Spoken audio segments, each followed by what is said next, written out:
안녕하십니까. 오늘 그 신문에 상당히 그 충격적인 기사가 났는데 뭐냐면 이거 정치인과 비선 소통, 선관위 총장이 수상한 세컨드폰 이런 데 기사입니다. 정치인과 비선으로 소통한, 그래서 이제 그 선거관리위원회 총장이 수상한 세컨드폰, 핸드폰 하나를요 차명으로 만들어 가지고 계속 그 흔적이 안 남게 통화를 했다는 거예요. 그리고 이제 그 핸드폰을 또 관저가 있어요. 총장이 관저가 있네요. 관저에서 나갈 때 그 핸드폰도 가지고 나가고 퇴임 후에도 선관위에서 계속 요금을 내줬다. 이게 말이 됩니까? 이게 말이 됩니까? 야, 선관위 사무총장이란 자가 그냥 자기 핸드폰을 당당하게 그냥 누구든 통화하면 되지. 뭐 범죄를 얼마나 저지르면 몰래 다른 직원 명의로 차명폰을 만들어서 계속 그걸 통화하고요. 그러고 나가면 총장 그만두면 반납해야 되잖아. 근데 그걸 가지고 나가서 그리고 나서 요금을요 지가 내야 되는데 선관위 우리 국민 돈으로 국민의 혈세로 요금을 내준 거예요. 그러고 나서 이제 이걸 감사를 하니까 감사원에서 이제 적발했잖아. 이 세컨드 폰을, 비밀폰을. 이걸 적발하니까 어떻게 했다? 완전히 핸드폰을 거의 뭐 초기화 시킬 정도로 핸드폰이 포렌식이 불가능할 정도로 전부 그 내용을 삭제, 은폐 해가지고 이제 그냥 빈 깡통, 폰을 제공했다. 이런 게 충격적인 일이 벌어진 거예요. 선관위가 썩어도 이렇게 썩었습니다. 그럼 이 자가 누구냐? 바로 노죠. 왜 이름을 안 밝힙니까? 저는 당연히 이건 이름을 밝혀야죠. 이 자가 누군지 한마디로 이제 김세환 옛날에 사무총장까지 했던 자입니다. 참 선관위 직원이 3,000명입니다. 그중에 쓸데없는 직원이 대부분이죠. 3,000명이에요. 선관위 직원이. 제가 어제 예산하고 직원 이야기했잖아요. 김세환 이 자가요. 그럼 이게 어떤 자냐? 지금 작년에 11월 달에 영장이 기각돼 버렸어요. 저는 이것도 납득이 안 돼요. 판사가 중앙지법의 김석범 영장판사가 왜 구속영장을 기각하는지 모르겠어요. 구속은 영장이 기각돼가 안 됐지만 그래도 이제 기소가 됐으니까 재판을 받겠죠. 김세환 이 자가 어떻게 선관위 사무총장이라는 자가 어떻게 아들을 불법으로 채용했냐? 이 심각한 문제예요. 우리 선관위 채용 비리는 10년 동안 전수조사하니까 100% 비리가 있더라. 100%. 99.9%가 아닙니다. 100% 비리가 있더라. 자, 이 자격이 어떻게 저질렀나? 제가 한번 또 옛날에 한번 찾아봤죠. 김세환 이 자가요.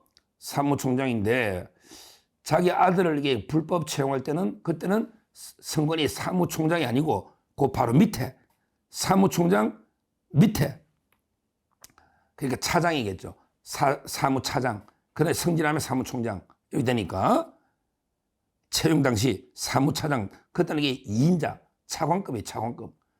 이게 뭐 선거관리위원장인데 대법관이 하니까 겸직하니까 아예 뭐 관심도 안 가질 거고요. 그 다음에 비상임위원이 많거든요. 비상임. 상근위원 또 몇 명 없어요. 그러니까 이제 개판이니까 사무처가 지 맘대로 하잖아. 그러니까 거의 뭐 1인자, 2인자예요. 사무처가. 그때 채용 비리 저지를 때는 이제 사무차장, 차관급이었어요. 근데 김세연의 아들이 처음에는 이제 강화군청, 우리 강화도 있잖아, 강화도. 인천의 강화도. 거기에 강화군청에서 일을 했거든요. 근데 2020년 1월 달에 경력 채용을 통해 인천 선관위로 이직했어요. 이직을. 참, 근데 반년 만에 7급으로 또 올려줍니다. 이게 뭐, 반년 만에. 와, 참 이게 군청에 8급 있는 사람이 선관위로 옮겨서 반년 만에 7급으로 옮겨주는 거예요. 전부 이게 총체적 불법이에요. 근데 어떻게 했느냐? 그때 이거 채용 면접을 보는데 채용할 때 경력 채용하잖아요. 그 자기가 사무차장이니까 면접을 보는데 내부위원, 선관위 내부위원 3명이 면접관으로 갔다. 근데 3명 다 김세인하고 같이 선관위에서 근무했던 인연이 있는 이런 자. 그러니까 자기하고 근무해가 잘 아는 3명을 내부위원으로 면접관으로 보내서 채용하는 거예요. 근데 그럼 점수를 어떻게 주겠어요? 두 놈이 아들한테, 김세인 아들한테 만점을 준 거예요. 두 놈이 만점을 줬다고, 만점을. 이 면접관들도 처벌해야 됩니다. 만점을 줬다고. 이게 말이 돼요? 처벌해야 됩니다. 면접관들도. 뭐 처벌됐는지 안 됐는지 기소됐는지 모르겠는데. 그리고 나머지 한 놈도 5개 평가 항목 중에 4개 항목을 최고점을 준 거예요. 5개 평가 항목 중에 4개를 상중할 때 최고 점수를 줬다. 그리고 그게 채용됐잖아요. 이게 뭐냐고. 내부위원 3명이 전부 같이 근무했던 자인데 전부 만점을 줬다. 두 놈이. 한 놈도 최고 점수 4개 항목을 줬다. 이게 무슨 채용이냐고. 이러니까 가족회사다. 그러니까 우리는 가족 채용이 전통이다. 이런 망발이 노는 겁니다. 망언이 노는 거예요. 근데 그때요. 또 이게 일부러 그때 채용 안 해도 되거든. 조직이 필요 없잖아.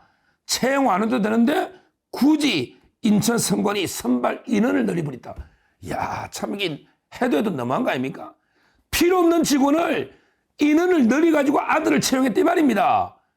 이게 국민 돈이잖아요. 국민 돈이잖아. 필요 없는 인원을 채용했다고. 그러고 5년 동안 다른 지역으로 못 옮긴다. 이것도 조건 없애가지고 마음대로 자기 아들 하려고 법을 다 뜯어고치고 면접관 3명을 전부 자기가 친한 사람 매수해서 불법 채용하고 그 다음에 반년 만에 또 승진시켜주고 이런 짓을 해가지고 영장이 청구됐는데 근데 이게 영장이 기각된 게 저는 납득이 안 돼요. 좀 법원도 정찰이 돼요. 영장 기각됐지만 아마 재판하지 않을까 뭐 이렇게 봅니다.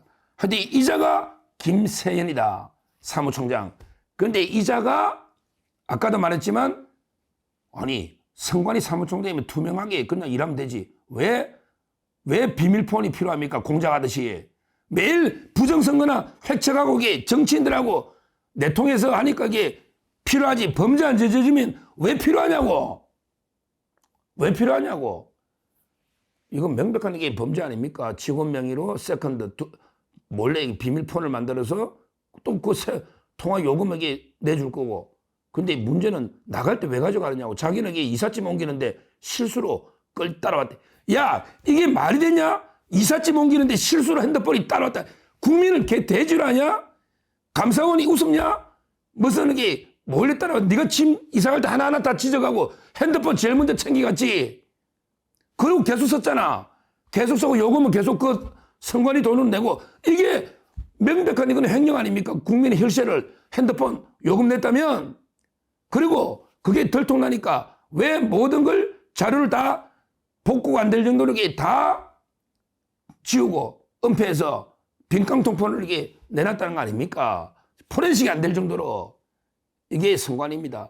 이런 선관위가 부정선거 안 한다고 누가 장담하느냐고요. 근데 부정선거만 하면 이상하대. 우리 선관위 잘한대. 선관위가 세계 내나 자랑스럽대. 그러면 이게 왜 100% 경력 채용에 100% 비리가 있습니까? 이런 범죄를 획책하는데 부정선거 안 한다고 누가 장담할 수 있습니까? 이걸 국민한테 알려야 된단 말이에요. 알려야 된단 말이에요. 제가 정확한 범죄 혐의 하고요. 그 다음에 이번에 이것도 범죄입니다. 맞잖아요. 공용 물건을 핸드폰을 몰래 가져나오고 요금에 퇴직한 놈이 그걸 계속 요금 내고 계속 가져갔으면 이게 범죄 아닙니까? 이게 범죄 아닙니까? 이 부분도 따로 수사를 의뢰해서 감사원은 철저하게 수사를 해야 된다. 선관위가 썩어도 이렇게 썩은 거예요. 악취가 나도 이렇게 구린내가 나는 이런 조직이 선관위다. 선관위는 절대 이게 뭐 앞으로 뭐 부정선거 주장하면 이게 거군이 뭐니 이런 소리 절대 하지 말라고. 너 스스로 그 국민 앞에 낯짝을 못 들 정도로 부끄러워하고 반성해야 될 조직이 선관위다. 근데 지금도 이게 말도 안 되는 궤변으로 계속 국민을 우롱하려는데 뭐 이사를 할 때 그냥 실수로 들었으니 말도 안 되는 변명 아닙니까? 앞으로 선관위 수사를 통해서 더 이게 철저하게 한번 파헤쳐 봐야 된다. 끝까지 파헤쳐야 된다. 이렇게 말씀드립니다. 감사합니다.